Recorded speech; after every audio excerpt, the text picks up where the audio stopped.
Ada yang menarik di papan catur politik negeri Konoha ini. Satu bidak tumbang, bidak lain digerakkan. Satu skandal terkuak, satu aturan direvisi. Satu kejahatan terbongkar, satu polemik baru diciptakan. Bukan kebetulan, bukan takdir, tapi kalkulasi.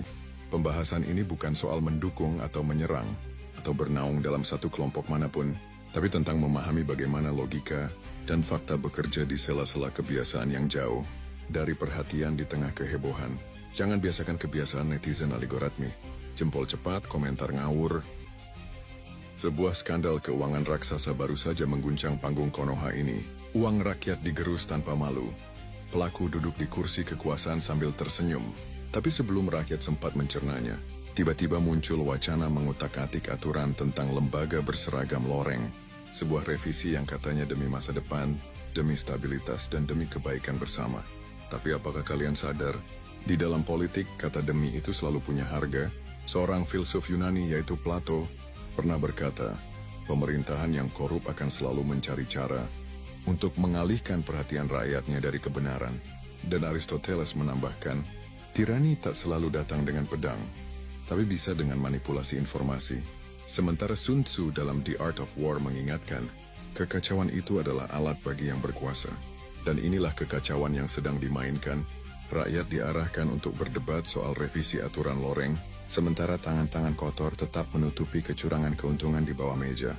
Kalau kita gali lebih dalam, sebagian kalian pasti mengenali pola mereka, di mana saat satu isu besar meledak mereka lempar isu baru.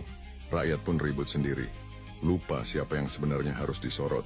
Mereka bicara soal reformasi, tapi ujungnya malah memperkuat cengkeraman mereka. Mereka bilang ini untuk stabilitas. Tapi yang stabil justru kepentingan mereka, bukan hak rakyat. Mereka adalah aktor bayangan di belakang layar, memainkan boneka dengan skrip yang sama, kendalikan wacana, redam perlawanan, dan buat rakyat sibuk bertengkar di antara mereka sendiri. Ada juga spesies yang selalu muncul setiap ada isu seperti ini. Biasanya mereka punya ciri khas seperti, golongan apapun yang terjadi saya setuju, di mana tidak peduli logika, asal pemimpinnya bicara mereka manggut-manggut. Kemudian kelompok kalian terlalu negatif. Saat ada yang mengkritik, mereka muncul dengan retorika. Jangan terlalu curiga, kita harus berpikir positif. Dan spesies ini demi masa depan, suka melempar jargon besar tanpa memahami realitas di baliknya. Mereka ini ibarat prajurit digital yang tugasnya membela tanpa berpikir, dan menjadi tameng bagi kepentingan yang tidak sepenuhnya berpihak pada rakyat. Yang paling dirugikan dalam permainan ini selalu rakyat biasa. Mereka yang masih percaya bahwa aturan dibuat untuk kepentingan bersama, padahal yang sebenarnya terjadi adalah pemusatan kekuasaan yang semakin halus. Demokrasi perlahan bergeser menjadi teater boneka, di mana rakyat hanya penonton, bukan pemeran utama. Korupsi tetap subur, karena perhatian publik sudah digiring ke isu lain. Kekuasaan semakin tak tersentuh, karena aturan yang seharusnya membatasi mereka, malah diperlebar celahnya.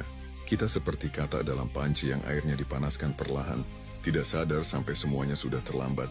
Revisi aturan loreng mungkin memang perlu dibahas. Tapi pertanyaannya, kenapa baru atau harus sekarang? Politik adalah catur dan yang tidak berpikir, hanya akan menjadi bidak yang dikorbankan.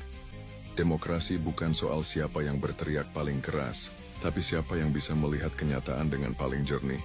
Karena pada hakikatnya, ketakutan terbesar penguasa bukan revolusi, tapi rakyat yang tak lagi bisa ditipu dengan ilusi. Sekarang giliran kalian. Apakah ini strategi lama yang diulang? Atau memang murni demi masa depan? Apakah kalian masih percaya bahwa semua ini kebetulan? Atau mulai melihat pola yang sama?